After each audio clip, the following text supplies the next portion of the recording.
girkin ta gama sai rasuli ya zo gidan annabi mai rahama sai ya ce ki zuba a nan sai ta kwashe ta zuba nan fa gana mantan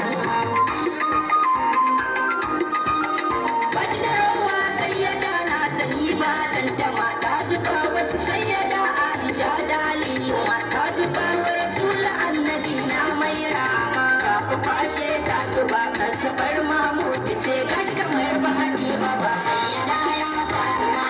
ke ba santina kai kwatin tantini rabu bai kamar ki ba idan har na ce hakan ba batun nayi da zaba Faduman ce Faduma ba san ki ba mace ki nai da ni kasu ya banki kisa da ni